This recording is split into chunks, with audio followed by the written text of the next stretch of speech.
नमस्कार दोस्तों, एक बार फिर आपका राजौरी ट्रेडर्स में स्वागत करता हूं। और आज अपन एक टॉपिक पे बात करेंगे।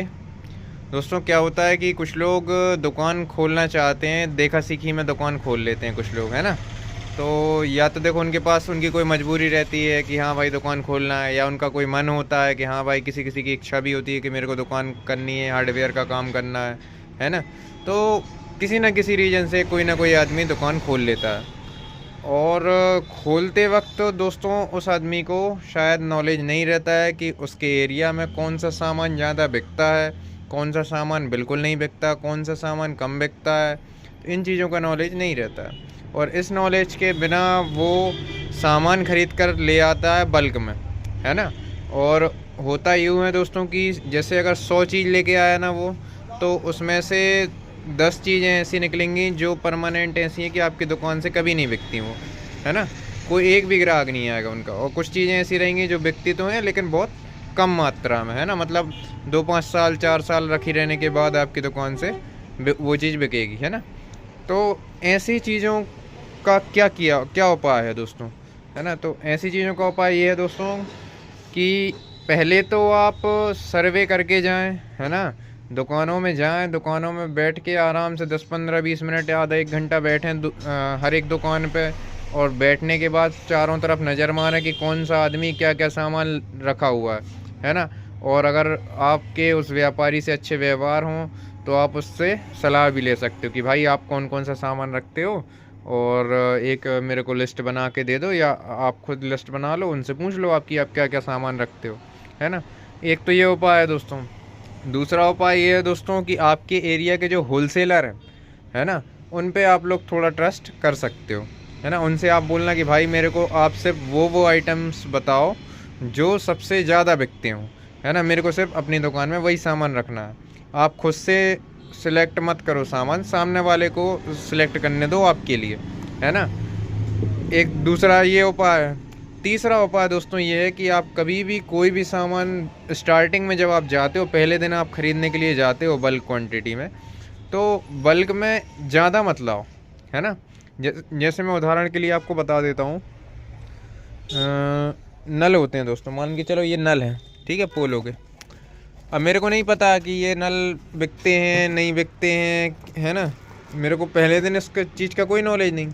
मैं क्या करूँगा, बल्क में अगर इसमें 12 पीस आ रहे हैं, है ना। बल्क में तो दोस्तों कार्टून आता है, उसमें 30 पैकेट का एक कार्टून बनता है ना। मैं 30 पैकेट का एक कार्टून ना लाकर सिर्फ एक पैकेट ले आऊँ और एक पैकेट ला के मैं अपनी दुकान पर रख लूँ, है ना।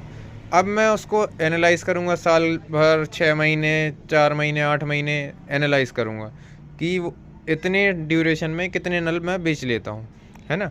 उस हिसाब से फिर मैं धीरे धीरे नलों का स्टॉक करना चालू करूँगा। अगर ये नल जल्दी बिक जाएंगे तो फिर मैं कार्टून मंगा लूँगा, और ये नल अगर लेट बिकेंगे तो फिर मैं धीरे धीरे करके मंगाऊँगा, या फिर मंगाना ही बंद कर दूँगा, है ना। कुछ चीज़ें मेरे यहाँ भी ऐसी हैं, जैसे कि ये चैनल हो गए, ये आज से 5 साल से रखे हुए हैं। इनमें से दोस्तों एक भी चैनल नहीं बिका हुआ, एक भी चैनल नहीं। ये प्लाई वाली दुकानों पर बिकते हैं, प्लाई में लगते हैं ये चैनल।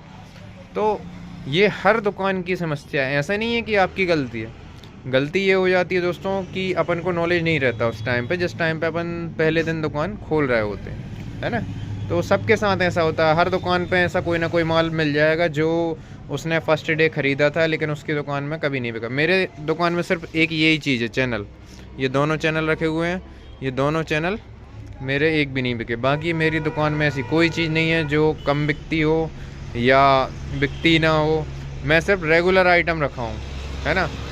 रेगुलर आइटम के अलावा मैं जो भी मेरे स्ट्रेंज कस्टमर रहते हैं, जैसे मान के चलो कोई आ गया कि भाई मेरे को, है ना, ये चीज़ ला के दो, है ना। वो चीज़ अब मैं रखता नहीं हूँ या ज़्यादा बिकती नहीं है तो मैं रखता नहीं हूँ, तो फिर वो मैं कहीं से भी अपने फ्रेंड्स सर्कल से अरेंज करके दे देता हूँ। जो मेरा व्यापारी फ्रेंड है सर्कल है, उनके पास से मैं लेके अपने ग्राहक को दे देता हूँ, और उसमें भी मैं बेनिफिट कमा लेता हूँ। वो मेरे को होलसेल रेट दे देते हैं और मैं सामने रिटेल रेट दे देता हूँ।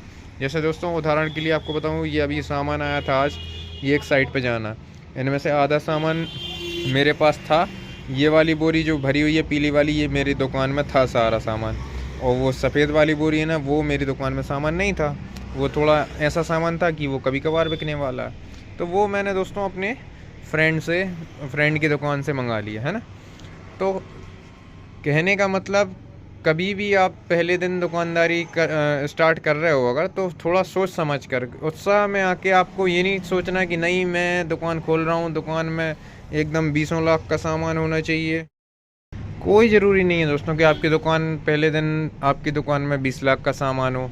आप 2 लाख का सामान रख के बैठो, धीरे धीरे आप अगर आपके पास 20 लाख रुपए कैश रखा भी है ना, तो अपने पास बैंक में जमा रखो वो 20 लाख। आप 2 लाख का 5 लाख का सामान रख के बैठो, फिर आप धीरे धीरे उस चीज़ को एनालाइज करो कि आपके पास किस तरीके के ग्राहक आ रहे हैं, किस तरीके का मार्केट है, कौन सा सामान रखना है, कौन सा नहीं रखना। वहाँ बैठने के बाद साल भर के अंदर वो 20 लाख रुपए खर्च करने हैं आपको धीरे धीरे। एक दिन अगर आप 20 लाख रुपए खर्च कर दोगे तो वो 20 लाख आपके फंस के रह जाएंगे, है ना। अब कुछ नल और भी हैं मेरे पास, जैसे कि ये हैवी नल मैं उत्साह में ले आया था, है ना।